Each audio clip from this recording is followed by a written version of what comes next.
دیکھ لیتے کان یبصر، یہ ان کی آنکھ میں صلاحیت آ گئی، جب چاہتے تھے یوں دیکھ لیتے تھے۔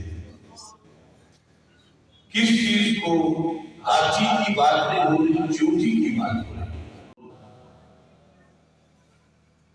وہ قرب اس امت کو باقی امتوں کے مقابلے میں اللہ کے قریب کرتا ہے۔ معراج کی رات جو قرب حاصل ہوا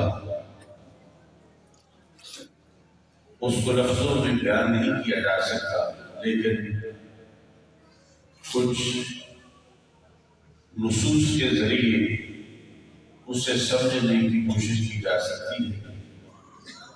ایک موقع پر حضرت جبریل علیہ السلام نے ہمارے آقا صلی اللہ علیہ وسلم سے اپنے لحاظ سے یہ چیز بیان کی، کہنے لگے دنوت من اللہ دنوا ما دنوت منہ قط، کہ رب ذوالجلال نے مجھے ایک موقع پر اتنا قرب عطا کیا جتنا قرب مجھے پہلے کبھی بھی عطا نہیں ہوا تھا۔ وہ میری تاریخ کا ریکارڈ قرب ہے، نہ اس سے پہلے ایسا قرب ملا اور نہ ہی اس کے بعد ایسا قرب ملا۔ تو ہمارے آقا صلی اللہ علیہ وسلم نے اس پر یہ ارشاد فرمایا کیف کان یا جبریل، کان یبصر، یہ ان کی آنکھ میں صلاحیت آ گئی، جب چاہتے تھے یوں دیکھ لیتے تھے۔ کس چیز کو؟ ہاتھی کی بات نہیں ہو رہی، چیونٹی کی بات ہو رہی، پھر دن کی بات نہیں، رات کی بات، رات کی وہ چاندنی نہ ہو اندھیری رات، اور چیونٹی چند فٹ پہ 30 میل دور پہاڑ پر چڑھ۔ یہ جو کچھ انہیں ایک جلوے کے نتیجے میں انڈائریکٹ دیکھ کر بے ہوش ہونے کے باوجود بھی دور پہ میسر آیا، اس کا تذکرہ ہمارے آقا صلی اللہ علیہ وسلم نے اپنے لفظوں میں کیا۔ اور جنہوں نے ایک جلوہ نہیں اہل ذات کو دیکھا اور دور پہ نہیں عرش پہ جا کے دیکھا اور پھر بے ہوش نہیں ہوئے، آزاد البصر وما طغى، وہ ٹک ٹکی لگا کر اپنے رب کی ذات کو دیکھتے ہیں۔ تو پھر بھی آنکھ جو آپ کی ہے اس کی بدائی کا عالم، اور کوئی ہے تجھ سے یا نہ ہو بلا، جب نہ خدا ہی چھپا تم پہ کرو۔ چونکہ ہمارے آقا صلی اللہ علیہ وسلم آخری نبی ہے، اس بنیاد پر کائنات کا جو مشاہدہ آپ کو میسر ہوا وہ آپ ہی کا خاصہ، آخری نبی ہونے کے لحاظ سے جو آپ کا علم ہے اور مستقبل کے بارے میں جو آپ کا مشاہدہ ہے، اس کی بنیاد پر آپ نے آج سے پہلے آج کے حالات کو یوں ہی دیکھا، اس سے بڑھ کے دیکھا جو آج ہم دیکھتے ہیں۔ ہاتھ کی ہتھیلی پر رائے کے دانے کا مشاہدہ، عقیدہ ختم نبوت لفظوں میں تو بہت سے لوگ اس کا تذکرہ کر لیتے ہیں، لیکن اس عقیدے کو جو عقیدہ پوری طرح افروغ کر سکتا ہے وہ صرف اہل سنت و جماعت کا عقیدہ ہے۔ جن کا نظریہ یہ نبوت کے بارے میں ہو کہ نبی کو دیوار پر کسی کا پتہ نہیں حاصل یا کل کا علم نہیں، تو عقیدہ ختم نبوت کو کو کیسے جان گیا؟ عقیدہ ختم نبوت تو یہ ہے کہ آج کے مسلمانوں یاد رکھو، آج جتنے بھی تمہیں مسائل درپیش ہیں یہ سارے مسائل کا حل تمہارے آقا صلی اللہ علیہ وسلم فرما کے گئے۔ تمہیں مایوس نہیں ہونا چاہیے، اس حل کو پڑھنا چاہیے، ادھر متوجہ ہونا چاہیے۔ اب یہ جملہ میں بول رہا ہوں یہ عام مومن کے ایمان کے مطابق ہے۔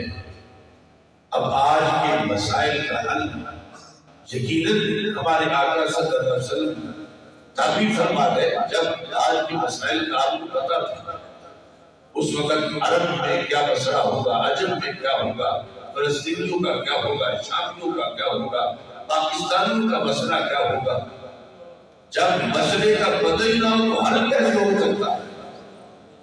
تو جس نظریے اور عقیدے کے مطابق انہیں صرف آج کے لیے قیامت تک کے مسائل کا علم ہے، اس سے مسئلہ کے امام احمد رضا کا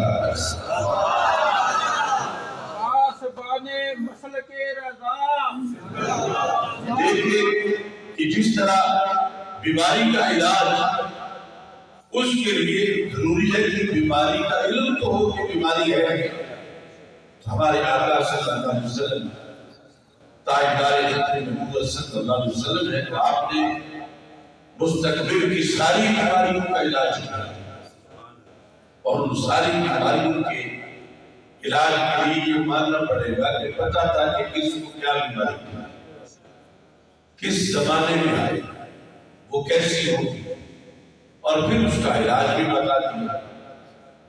اس بنیاد پر نبوت سے فیض لینے کے لیے اور ختم نبوت سے فیض لینے کے لیے نبی کی ذات کے بارے میں جو بندے کا نظریہ ہونا چاہیے، ہمارے اکابر نے ہمیں وہ نظریہ عطا فرمایا ہے۔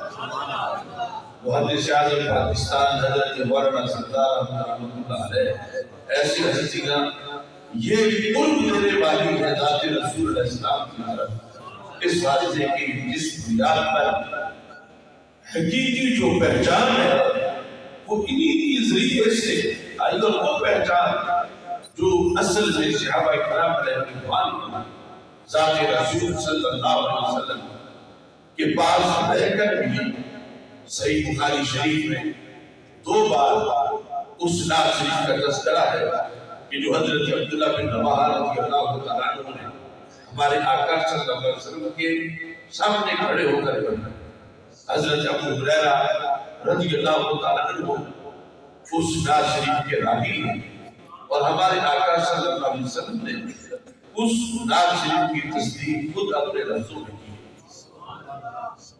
وفینا رسول اللہ یتلو کتابہ اذا انشق معروف من الفجر ساتھی یبیت یجافی جنبہ من فراشہ اذا استسقلت من المشرکین المضاجع ارانا الهدى بعد العظام قلوبنا به موقنات ان ما قال باقی۔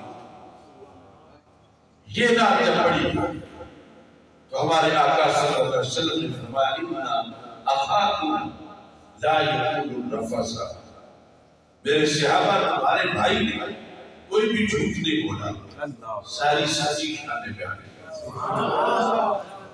تو پہلے شہر میں یہ تھا کہ ہم کو خوش نصیب ہے کہ ہم اس ماحول میں رہتے ہیں کہ جس میں اللہ کے رسول صلی اللہ علیہ وسلم زندہ و زندہ ہے، کہ جو جب رات وہ پھوٹتی ہے اس وقت ان کی زبان میں اللہ کا قرآن ہوتا ہے۔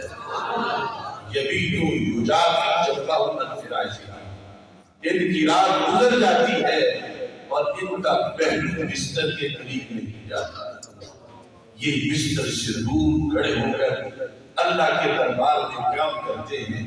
اذا استسقلت بالمشرکین المضاجع، جب اس وقت مشرکین کی چارپائیاں ان کے جسموں سے بوجھل ہو چکی ہوتی ہیں اور ان کا پہلو بستر کے قریب نہیں جاتا، اللہ کے دربار میں سجدہ اور قیام میں موجود ہوگا۔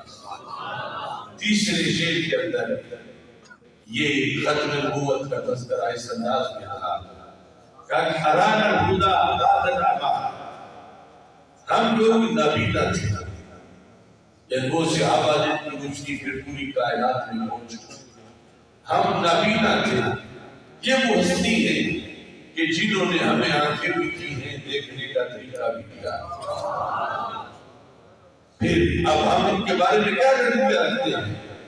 حضرت عبداللہ بن رواحہ رضی اللہ تعالیٰ عنہ یہ پڑھ رہے ہیں، سرکار سن کے تصدیق کر رہے ہیں، فَقُلُوبُنَا، بس ہمارے دل بِهِ مُوقِنَاتٌ، اس چیز کا یقین رکھتے ہیں، اَنَّا مَا قَالَ مَا، یہ جو کل کی خبر نے ہو بھی سکتی ہے، جو پرسوں کی دے ہو بھی سکتی ہے، جو ایک صدی بعد کی دے ہو بھی سکتی ہے، جو 10 صدی بعد کی دے ہو بھی سکتی ہے، جو قیامت کی دے ہو بھی سکتی ہے، جو قیامت کے بعد کی دے وہ خبر بھی سچی ہے۔ ما قال باطل، ان کی زبان سے جو نکلا ہے جیسے نکلا ہے ویسے ہو کے رہے گا۔ ایک شخص کمرے میں بیٹھا ہے، اس کو صرف وہی نظر آتا ہے جو دروازے کے سامنے یا کھڑکی کے سامنے، اور دوسرا چھت پہ ہو، اسے باہر سے اور ہر طرف جو کچھ وہ بھی نظر آتا ہے۔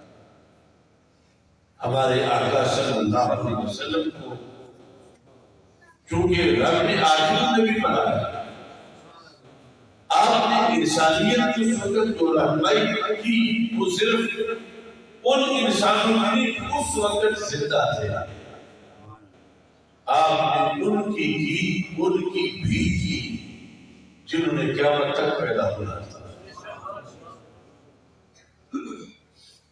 آپ نے ان کی بھی کی اس وقت عرب میں تھے، اور ان کی بھی کی جو عجم میں تھے۔ دیکھو کیا کچھ آپ کے سامنے تھا۔ ایک بندے کو آپ نے راستہ بتانا ہو تو اس راستے پر کتنا آپ کو دور ہونا چاہیے۔ جنہوں نے عرب و عجم کے ہر شخص کو راستہ بھی وہ بتانا تھا جو اور کوئی بتا ہی نہیں سکتا، تو رب الجلال نے کتنا عبور دیا، اور پھر اس راستے کی رہنمائی آپ ہی کی رہنمائی سے منزل پر پہنچا جا سکتا ہے۔ آپ کو چھوڑ کے کسی اور کی رہنمائی سے 2-4 موڑ کے بعد پتہ بھول جاتا ہے۔ پہلے آپ کے بارے میں یقین اور نظریہ کہ قیامت تک کی ہر گھڑی میں جو کچھ ہونا تھا،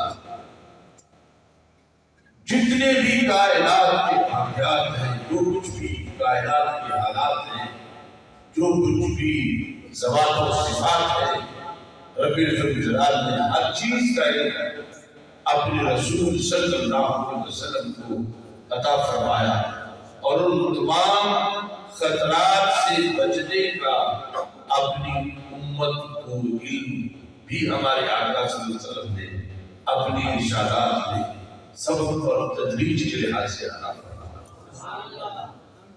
آج جن حالات میں امت مسلمہ گری ہوئی ہے،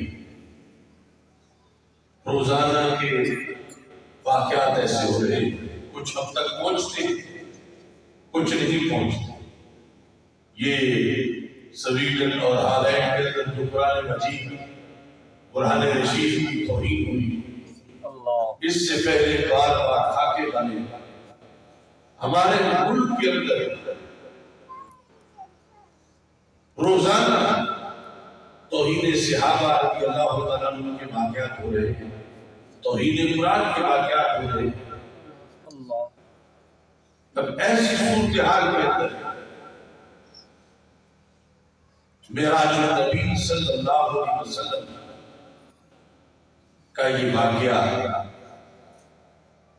ہمیں عروج کی دعوت دے رہا ہے، اور وہ عروج امت مسلمہ کی غیرت ہے، اور امت مسلمہ کی حمیت ہے اور امت مسلمہ کا اپنے مرکز اور محور کی طرف لوٹنا. نبی اکرم نور مجسم شفیع معظم صلی اللہ علیہ وسلم صحابہ کرام رضی اللہ تعالیٰ عنہ کے سامنے مستقبل کے کچھ حالات کا ذکر کیا اور ان حالات کے بیان میں آپ نے یہ خبر دی کہ میں دیکھ رہا ہوں یوشک ان تداع علیکم الامم کما تداع الاکل الى کسرتها، کہ وہ زمانہ آ جائے گا نیشن تمام قومیں ایک دوسرے کو دعوت دے کر اے میری امت تمہارے اوپر ٹوٹ پڑے گی، جس طرح کے کھانے والے تھال کو بڑی پلیٹ میں کھانا پڑا اور اس پر بھوکے ہوتے ٹوٹ پڑتے ہیں، اس طرح تمہارے اوپر مختلف قومیں ٹوٹ پڑے گی، تمہارے مسائل ہڑپ کریں گے، تمہیں جانی مالی نقصان ہو جائے گا. جب ہمارے آقا صلی اللہ علیہ وسلم نے یہ مستقبل کی خبر کہ اب وہ زمانہ نہیں لیکن وہ زمانہ قریب ہے آئے تو صحابہ کرام رضی اللہ تعالیٰ عنہ نے سوال کیا من قلت نحن یومئذ یا رسول اللہ صلی اللہ علیہ وسلم، اس وقت ہم آپ کے جو صحابہ ہیں جتنے ہم ہیں ہماری اتنی پاور ہے کہ بڑی بڑی سپر پاور ان کی نیندیں اٹھ چکی ہیں ہم سے اور ہمارے سامنے کوئی سر نہیں اٹھا سکتا. تو کیا اس وقت آپ کی امت جن حالات کا تذکرہ فرما رہے ہیں گنتی میں ہماری تعداد سے بھی چھوٹی ہوگی؟ تو ہمارے آقا صلی اللہ علیہ وسلم نے فرمایا بل انتم یومئذ لتنسین، کہ صحابہ امت گنتی میں چھوٹی ہوگی، عددی طور پر آج کی امت سے کہیں بڑی امت. کثیر کے لفظ بولے رسول اکرم صلی اللہ علیہ وسلم، جس طرح اب صحابہ کی تعداد کے مقابلے میں آج کے مسلمانوں کی تعداد کہیں زیادہ ہے، 1.5 ارب پونے 2 ارب مسلمان موجود ہیں اور ذلت و رسوائی کا سامنا. بل انتم یومئذ لکثیر، یعنی انتم سے مراد امت مسلمہ ہے صحابہ کے ذریعے. تو پھر صحابہ نے سوال کیا یا رسول اللہ صلی اللہ علیہ وسلم امت بڑی بھی ہوگی، اسلام کا نام بھی دے گی، کلمہ بھی پڑے گی، میری امت ہوگی، تو اتنی بڑی امت ہونے کے باوجود سب ان کو کیوں مارے گا، کیوں لوٹے گے؟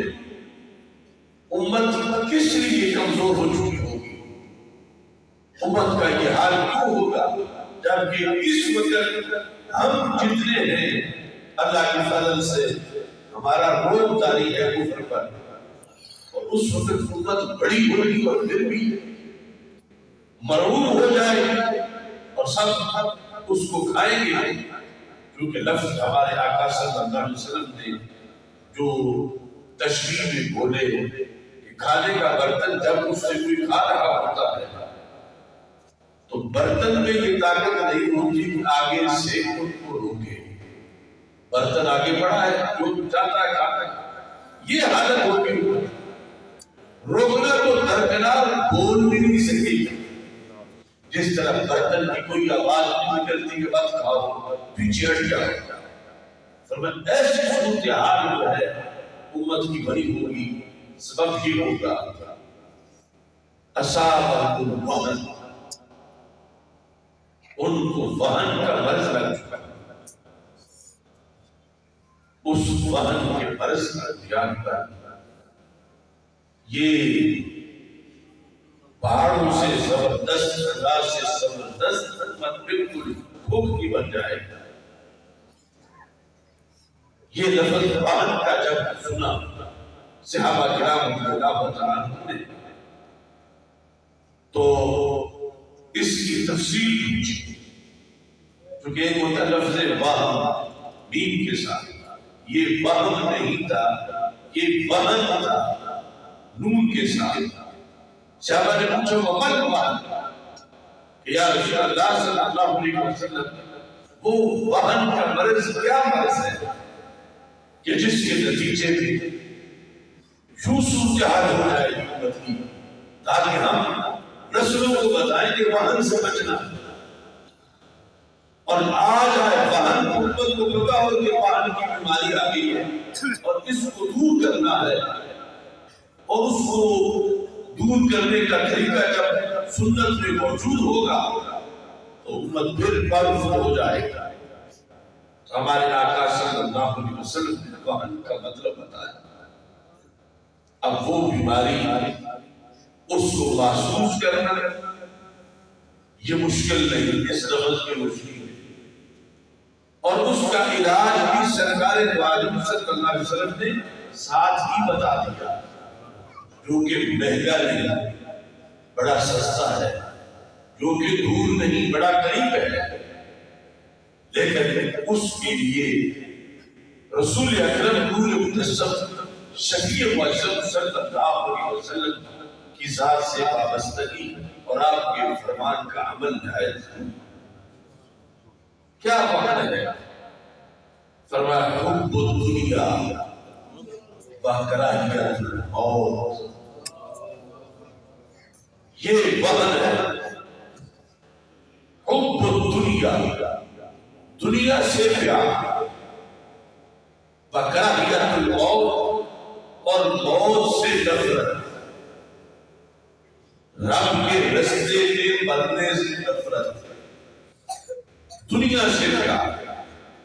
صحابہ تمہارے اندر اس کے برعکس ہے، تمہاری دنیا سے نفرت ہے اور موت سے پیار ہے. تمہارا یہ نعرہ ہے شراب کی عقل میں کچھ ایسی کیفیت بستی ہے کہ جان دے کر یہ تو مل جائے تو سستی ہے.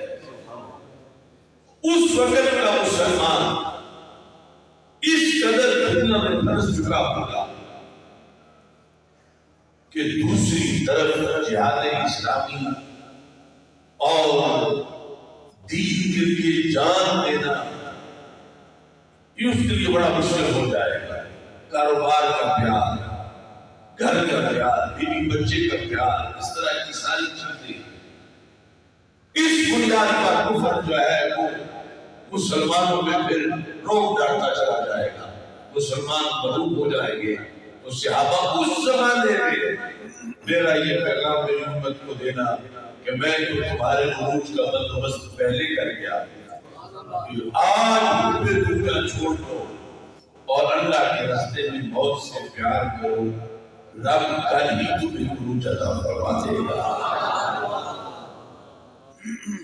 تو معراج سے وابستگی اس امت کی ہمیں اس کی سبق کی طرف متوجہ ہونے کی ضرورت ہے، اور اس کی بنیاد صحت عقیدہ پر ہے. جو بندہ بد عقیدہ ہوتا، جس کے نظریے میں کھوکھلا پن ہو، اس کی قوت ختم ہو جاتی ہے. اور صحت عقیدہ کی بنیاد پر ایک ذرہ بھی پہاڑوں سے زبردست ہوتا.